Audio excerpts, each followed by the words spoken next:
RomTom Episode 4 is live. We are back finally after a little hiatus. Tommy has been absolutely grinding on the field. His Missouri Western Griffins. I was actually had the chance to go to a game a couple weeks ago, and it was one of the highlights of the year.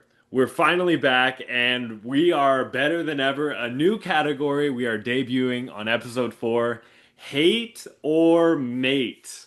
Oh, Now, oh, the wow. first topic for Tommy to welcome him back to the show. Hate or mate international games with subpar teams in the NFL. What are your thoughts? Um, I'm gonna hate's a strong word, but I'm gonna say hate. The last thing we need is an international snooze fest. Especially you're already at a subpar time slot with those games. You got to realize. So if I'm gonna be up bright and early at 8:30 on a Sunday to catch an international game, it better be good. So, yeah. Whenever I hate to say it, but I have really disliked watching the Miami Dolphins specifically. Sorry to single them out. Um, but I believe they had an international game. The Jets Broncos I watched, like just to name a couple, and yeah, it was quite disappointing. So I love that they're on a bigger stage, and that it's the primetime games aren't limited to just the top 5 or 10 teams, because I do enjoy watching some new guys, like when Drake May had his coming out party on Thursday night in Buffalo earlier in the season. So I enjoy watching a variety of teams in those big slots, but hate it, hate it. That kind of leads perfectly into the next hate or mate. Bo Nix as the second best quarterback in 2024. The quarterback class, Drake May, I think, has really taken that number one slot, especially this season. But Bo Nix, hate or mate him as the second best quarterback. Mate, I'm mating with Bo Nix. What he's been able to do, I know it's within the Broncos offense, but that's all he has to do, and he's winning football games. I went to bed at halftime last night for the Raiders Broncos. Kind of glad that I did. I hate to say that as a football fan, but I saw the only two touchdowns of the game in the first half, so I was happy with that. But yeah, mate for Bo Nix, because I think he's done a lot. I love Drake May being in that top spot though. You have very good taste, I must say, Romy. He's had more on his plate, I would say, in the Patriots offense, and with Vrabel being a defensive guy, um, I think he has been given the reins a bit more. It looks like in recent weeks, especially. I suspect he might be calling a few of his own plays and whatnot. They seem to really trust him. Bo Nix is more in the shackles of Sean Payton right now, I would say, but it's also playing to Bo Nix's strengths. So I agree 100%. I think just to touch on the Broncos season, one of the weirdest 8-2 starts, I think, for a franchise seemingly ever. They could easily be 9-1 with that leverage call against the Colts early on, and they could it's easily be below 500. yeah, it's really strange. It actually reminds me of the Kansas City Chiefs of last season, funnily enough. But I think it says a lot about a team when you learn to win. You cannot hold an 8-2 record against a team. You can only play, who's on the schedule each week. So at other levels of football, that might be genuine, critiquing the strength of schedule. But it's the National Football League, so all teams should be competitive, and I love what the Broncos are doing. Yeah, there was a stat that I saw recently that the Broncos' 7 game winning streak took place in 39 days. And the next 23 days, they only have one game, which is the Chiefs, because they have a bye week. So this is some. That's a fun fact, and also very favourable for the Broncos, because I mean, a lot of teams have a tough time in that stretch and are really waiting to get to the bye.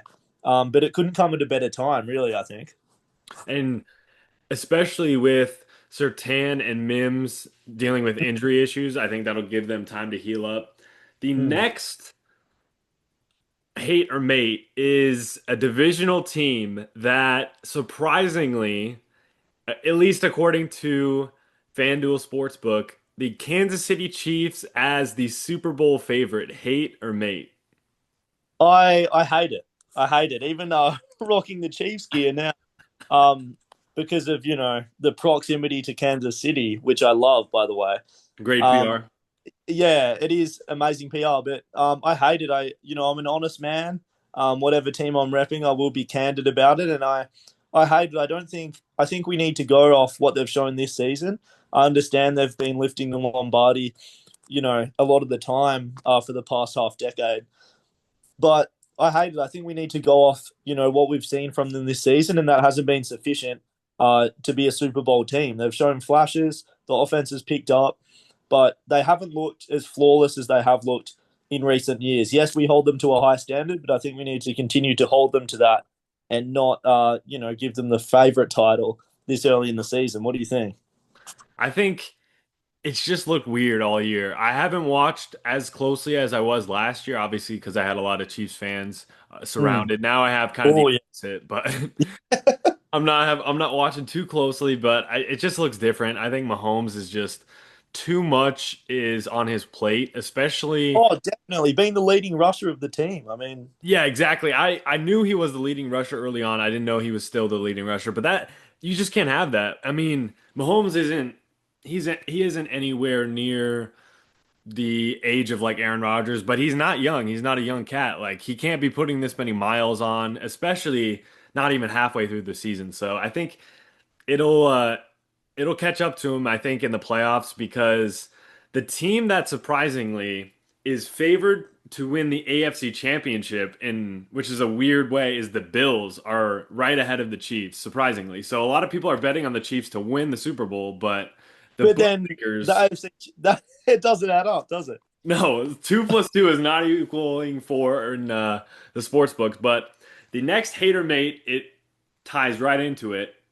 Is this the perfect chance the Bills have since they've gotten Josh Allen to make the Super Bowl and win it? Hate or mate?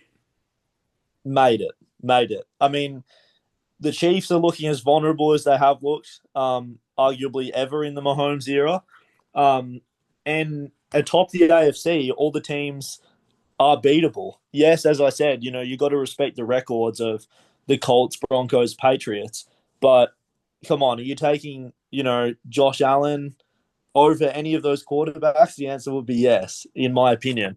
The reigning MVP, um, and being inches away from the Super Bowl, just to name a couple things. So, yeah, I made that. I absolutely love that take. I think this is best shot they've had in recent memory. Um, the only thing is, like, they've got to lock up the number one seed. Really, I think that'd be absolutely huge. That's the only um, knock on them right now. I think we need to see them. Not a need. Josh Allen can win. What would it be? Four playoff games or three playoff games to get to the Super Bowl. But I mean, two to win the Super Bowl. To get in the Super Bowl is even better. So Yeah, you're leading straight into the next one. Hate or mate, the top three teams, as you just mentioned in the AFC, will not make the AFC Championship. Hate or mate? any of the top three. None of the top three will make it. Do you love it or Oh hate it? goodness, this is the biggest coin flip we've had so far. I would say. Um, oh man, I would say hate it. I would say hate it because I think the Colts have shown enough that they can make the AFC Championship. I know, it feels like they've fallen off the radar in people's eyes since they had the six turnovers against Pittsburgh, and everyone's like, oh, the old Daniel Jones is back. Hmm. I don't see that to be true after one game out of what is it, 10 now. I think that's wildly inaccurate. So I hate it. I trust the Colts the most out of those teams. They have the most experienced. I was going to say the most experienced roster. I don't know if that'd be true. I know the Broncos do have a young team though, so that could be true.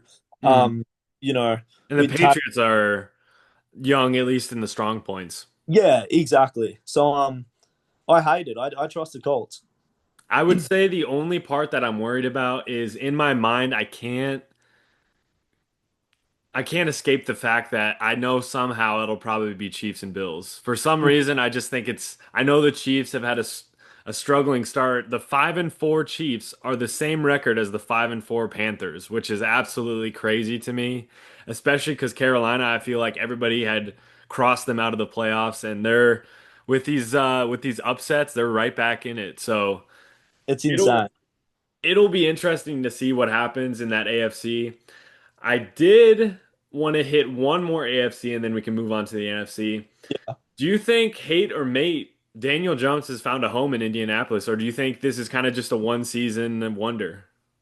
No, I'll say, mate. I think the Colts, like with as badly as they've needed stability at the quarterback position, I think they're going to fight to keep him around and pay him some money. I certainly would in their position. We've seen what's happened with who do we have? Matt Ryan going through there. The Anthony Richardson experiment didn't work. Set. I mean, yeah, I made it. I trust Daniel Jones to stick around. I think the Colts will be smart to do so as well. What do you think? I think they're all in. We saw it with the Sauce Gardner trade. The two first round picks for a Oh my, cornerback is putting your chips all the way in the middle. some trade talk as well. It has been insane.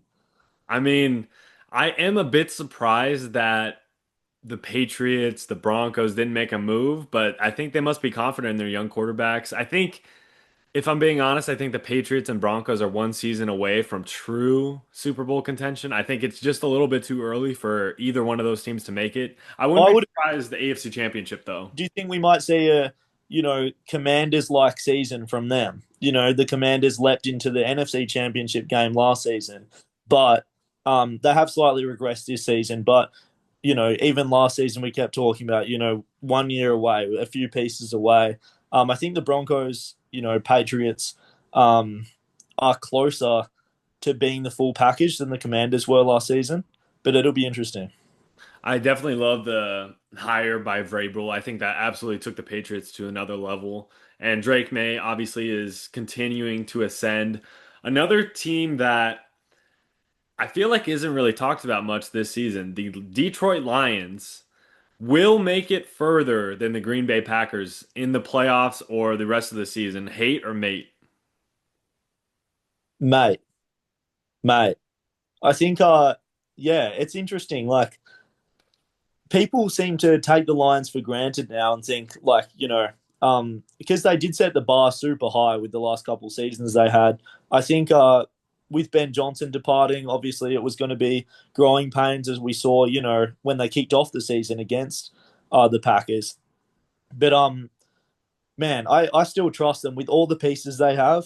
It's almost impossible to throw them out of being a late contender in the season. So it's very fascinating how they're in the same division as well.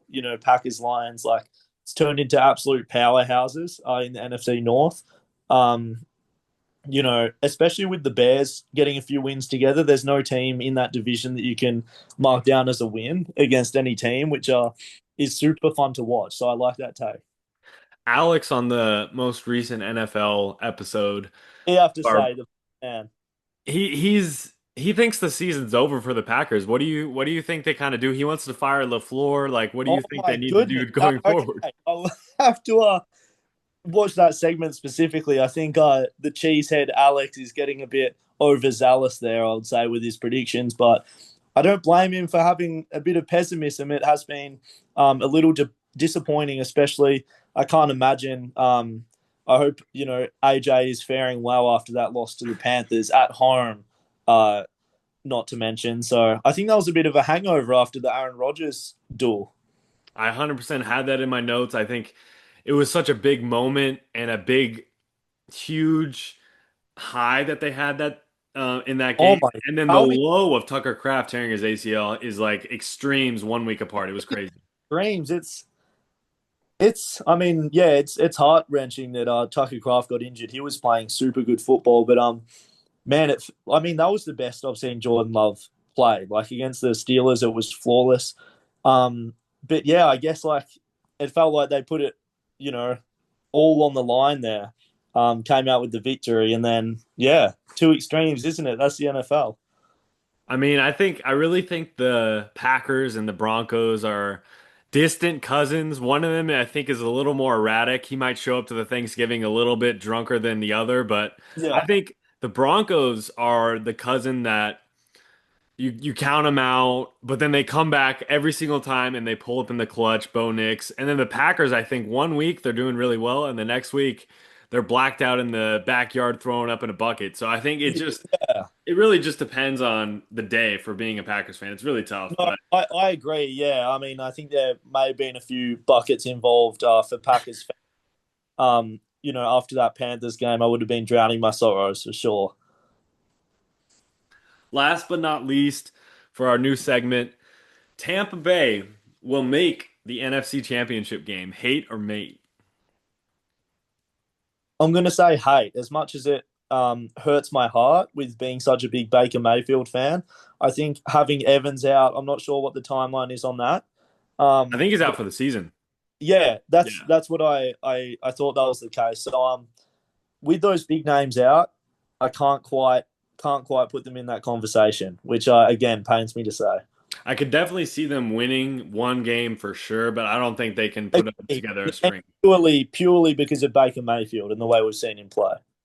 Yeah, I think he's been so electric this season, and it's so unfortunate with Mike Evans' injury, and then Ibuka had, I think he was out for a couple games. He has been one of the best rookies this season. It's been phenomenal, and also with Evans, which is noteworthy, the 1,000 yard season streak may be snapped. Yeah, that's unfortunate. That's definitely something that he can really hang his hat on for the rest of his career. That the Mm. streak was unbelievable. I know last year he was able to get it, even though the Buccaneers haven't always had the best of teams. He's definitely been that Buccaneer for the last Mm. however many years he's been there. But Mm. I did want to keep it consistent on the show. Not every segment's new. We are back again with Oh, Coffin Corner.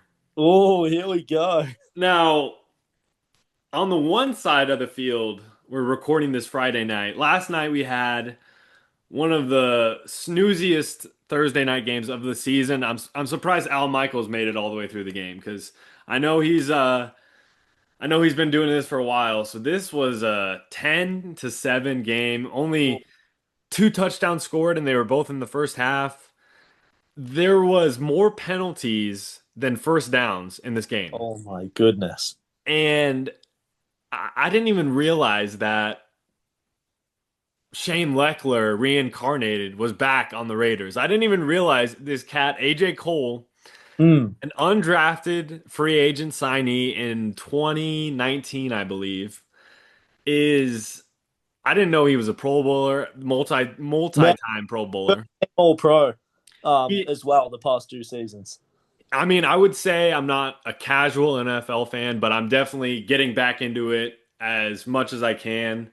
And Mm. this cat, 7 punts for 299 yards, 42.7 average. And this hasn't been done, I don't know if ever, but two punts inside the 1 yard line. I believe two punts inside the 2 yard line happened in 2011. Mm. So I have to get my Division One go-to special teams, soon to be All-American punter Tom Troeth on. Like, how does this happen, and what's the difficulty? Like, is this guy the Michael Jordan of punters, or what's going Because, on in yes, Las yes. Vegas? The short answer is yes. And if you look at the stat sheet, you will see higher averages than that. You will see the NFL guys, average 50 plus a game routinely. But to have that many punts, especially with the style of game it was, I would have loved to see the Raiders win purely because of that and being a punting fanatic. But man, the difficulty meter is insane. Like typically, you'll see NFL guys hit spiral punts, which will be the ones that absolutely fly off the boot. But those short field punts, when and that's what hurt his average as well. You're punting from, the plus 45. So the opposition's 45-yard line and closer. If you don't opt for a field goal, if it may be windy or whatever, you're looking at a short field end over end punt. And that's how basically you get it to bounce in that fashion, like we saw. It won't always turn out that way. They'll bounce into the end zone a good portion of the time. But man, it's super impressive. It's super impressive. And then we saw on the other side, Jeremy Crawshaw for the Broncos. He purely hits the end over end punts, even in an open field. Being Australian, that's one of his strong suits. But man, you saw how the punting battle turned out. I mean, Crawshaw had his struggles in the first half, a couple shanks, so it was super interesting to watch. Yeah, I mean, My fiance is also a huge Broncos fan, and she was saying how Crawshaw's wife was saying how he was just receiving a bunch of hate, and she's like, "Guys, relax, like he's still a human and all that." So, I mean, obviously fans are going to be fans, but Crawshaw, as we talked about in one of our earlier Coffin Corners, he's been absolutely legendary, especially as a rookie. I mean, I know we love to talk about the quarterbacks and the running backs and the receivers as a rookie, but being a rookie punter, I'm sure the That's difficulty is just that's absolutely right. insane. Yeah, and punters are people too. So Punters are people too. We love that. So I did want to bring that up. Before we move on to a RomTom power rankings of the NFL, I always kind of wonder because you're way more of an expert than me. With punters, is it somewhat like a basketball player with a certain routine with their jump shot, but with punters, do why do some of them like to run forward a little bit and then punt it? Is that a strategy or is that kind of like someone's typical routine? yeah, so like running forward a little bit, that will be to more get more juice behind an end over end punt because it's not going to be a high hang time punt. It's going to be more of a line drive. So then get more power behind it so it's moving horizontally rather than with a spiral. You're basically trying to shorten your steps so you get the ball up and flying. So that'll be the difference you see. So then if you watch Jeremy Crawshaw, he'll be taking, three long, super quick steps and boom, it's snappy. But then if you watch AJ Cole on his open field punts when he's just doing a normal one, not the close to the end zone ones trying to pin them deep. That'll be shorter steps and getting up through the ball to kick it vertically. So Mm. that's the main difference. And does it just make your skin crawl when you see the Raiders get absolutely blocked and the ball ends up like in Denver's own 10-yard line? Does that just absolutely like piss you off? Is that more of the like offensive line fault? Is it the guys blocking right in front of you, or is it kind of just a coaching failure? I mean, it can be a combination of things. Like it could be the punter took too long to get the ball off. The line up front could be an issue, but I mean, as a punter, I like to kind of put the emphasis on me. I'm like, well, what could have I done better? Because it's like, the guys in the line, they will be obviously competent athletes and stuff, but not everyone. Um, unless you're Jeremy Slater or whatever, who is Patriots special teams legends, they won't quite have that special teams IQ sometimes. Absolutely a team guy, Tom. We can always count on you to take the accountability. I love to see it. So I have seen some list. We can just get into it right now. We can do it in tiers if you want with the power rankings, or we can just go straight up. We can do 1 to 32. We can just do a top 15. I I have like I like seen straight up with top 15 if you want to go ahead. straight up top 15. We can go back and forth. I Yeah. think, I mean, it's definitely the top 10 is pretty where it gets pretty interesting. The 15 through the 10. I would have to go for number 15. I think I would have to go with the Baltimore Ravens.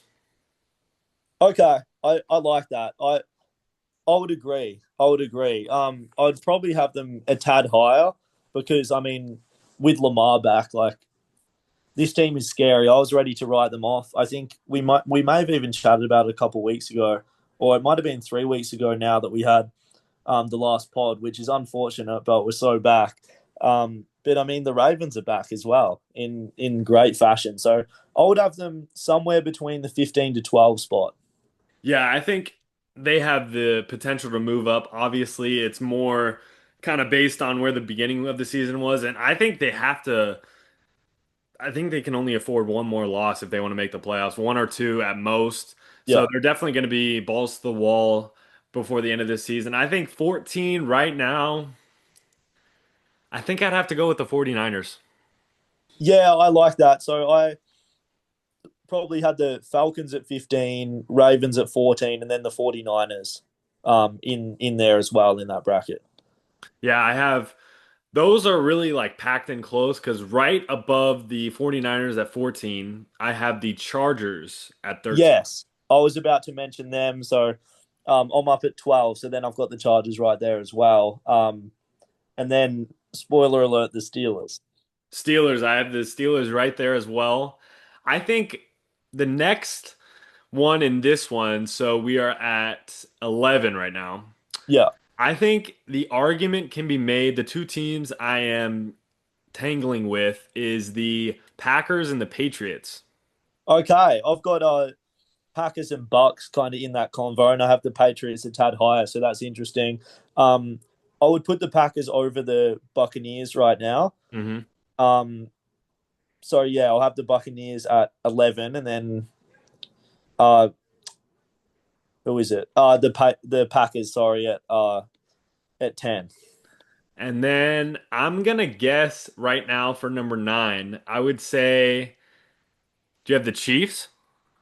I've got the Patriots actually above Patriots both at nine. Okay, okay. the Bucks. Yeah, so great Okay. way to top 10.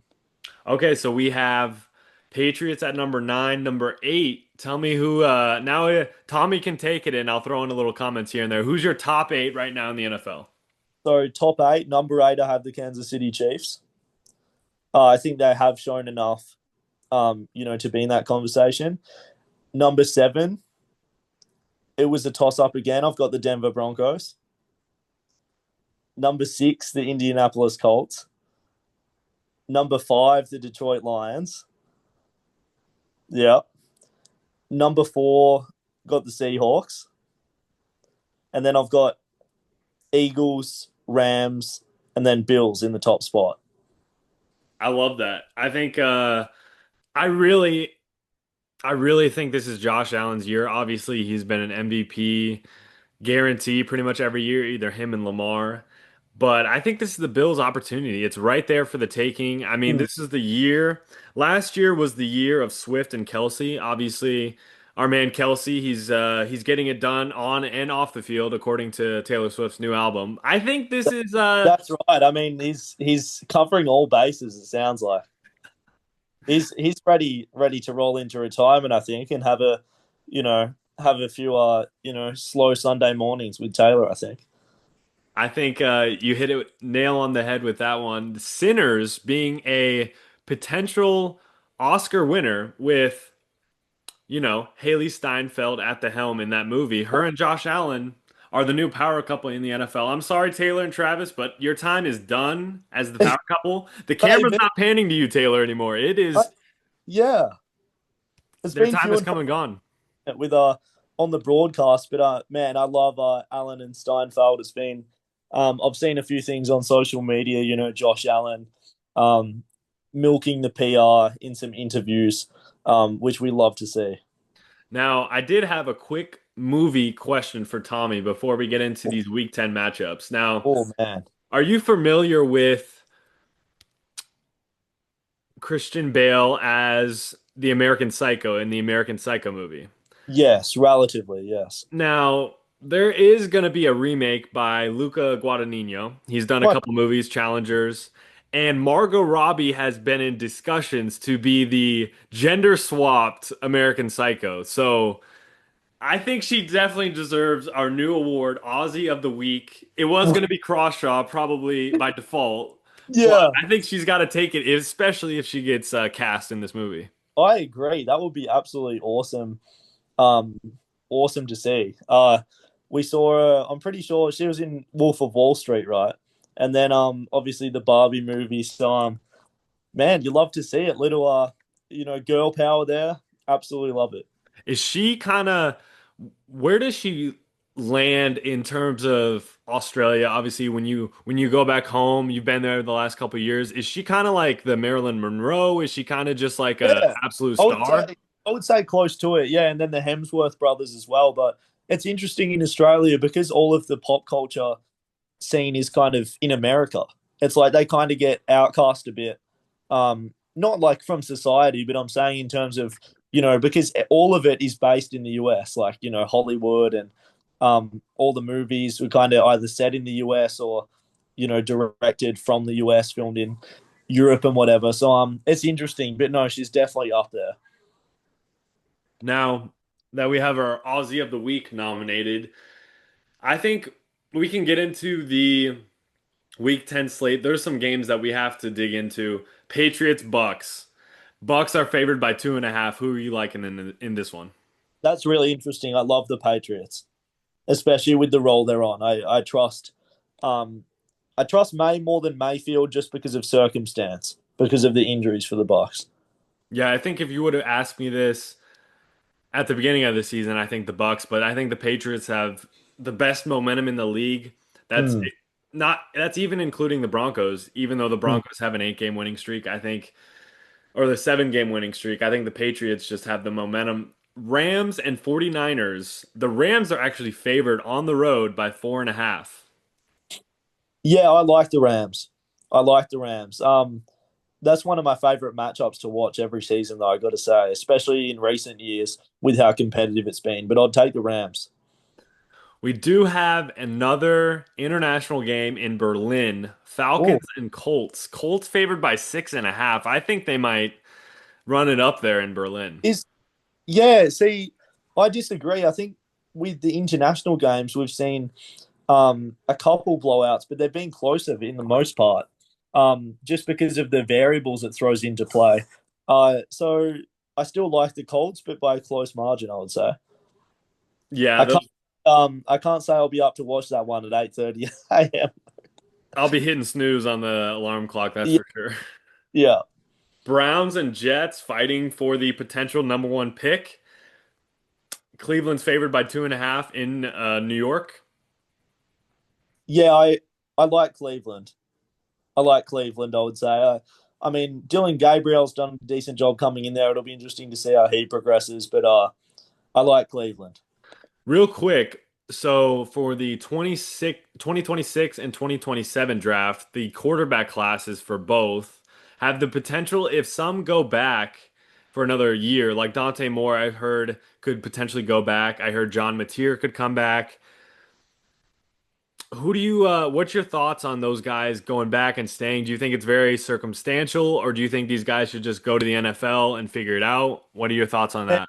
I think it is circumstantial, but I think Bo Nix has been a trailblazer with advocating for playing more years. I think if you have a solid offensive coordinator and a good relationship and the OC's returning, I mean, unless you're at the top of the draft board and all you can do is slip, I think a lot of those guys still have a bit to prove.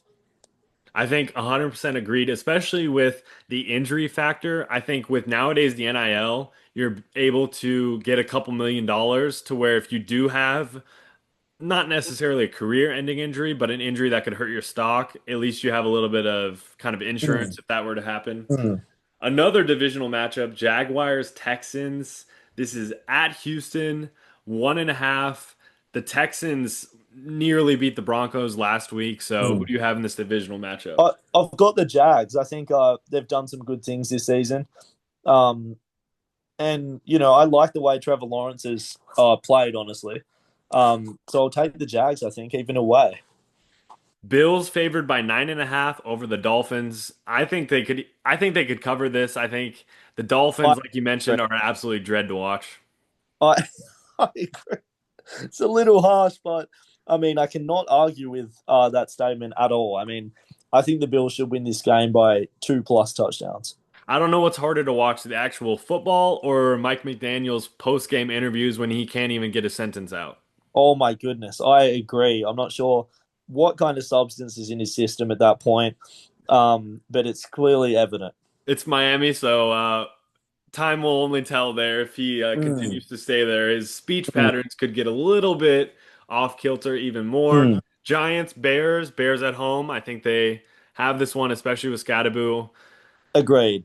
Agreed. Our man, Scadaboo and Dart, man, the potential is there. I think to be a Giants fan, the awesome defensive line, they need to keep their heads high because they have It a is. bright future. With Malik Neighbors, obviously, returning, although it'll be after the season. I mean, super exciting things ahead. Ravens and Vikings in Minnesota, Tommy's old stomping grounds. Ravens What favored by 4.5. I really what like this as an upset pick of the week for the Vikings. what a game, by the way. I would also take the Vikings. I think the way their defense has played, McCarthy, he has to do more this game though than he's been asked to. I think he'll, what he did in that fourth quarter against the Bears earlier in the season. I think that'll have to be a 4-quarter thing in this game.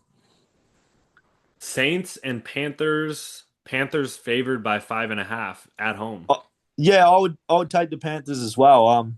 I think this is a great game for their schedule because they've beat a few teams by field goal here and there, but um, to blow out the Saints would be a huge momentum boost to move to 6-4.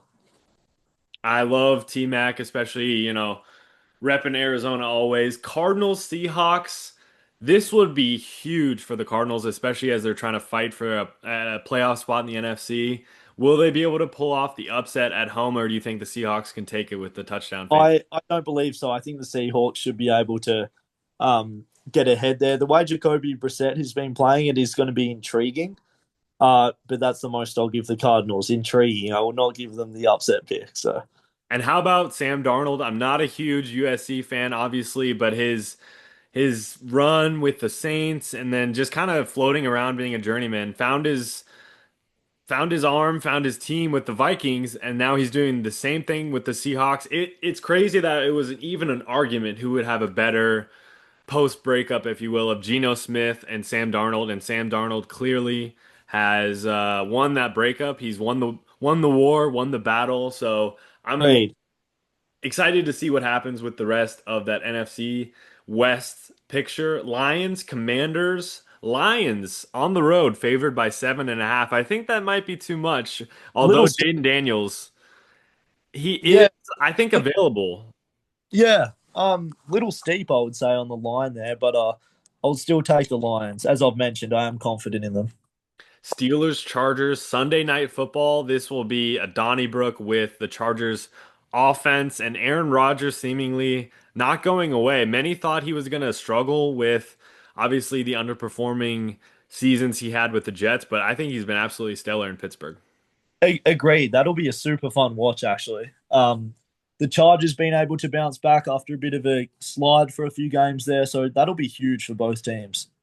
And last but not least, Monday Night Football, Eagles and Packers. Packers are actually favored by 1.5 at home in Lambeau. You know it's going to be frigid. Oh I think man, the Packers, I think it's a must win for them, honestly. it is. It is 100%. I'm just glad they're not playing in Brazil this time. I mean, but that'll be such a fun game to watch. I'm not a huge fan of the Eagles typically. Just obviously watching them, it's not the most exciting thing sometimes with the tush push and all. But I will take the Eagles in that game. Now, before we get out of here with RomTom episode 4, what are some players you want to give shout outs to? Who are kind of your favorite players you like to watch every week? Oh man, I mean Drake May is number one, obviously, with the throws he can make off platform and create plays as well off script, like with what he did against the Bills most notably. He's so fun to watch. And I absolutely love it. Another one, Ashton Genty, I've continued to, watch his rise. It's good to continue to see him doing good things. Um Apart from that, I mean, just a general football fanatic, honestly. How about yourself? I would have to give a shout out to the Denver Broncos pass rush. They Mm, have the most sacks in the NFL, and I think they're on pace to break the all-time record. So shout out to yeah, the Denver Broncos I, pass rush. they were way ahead of the curve a few weeks ago with the record. Still hanging on to that, I think. But they're so fun to watch if you're a defensive fan. This has been RomTom episode 4.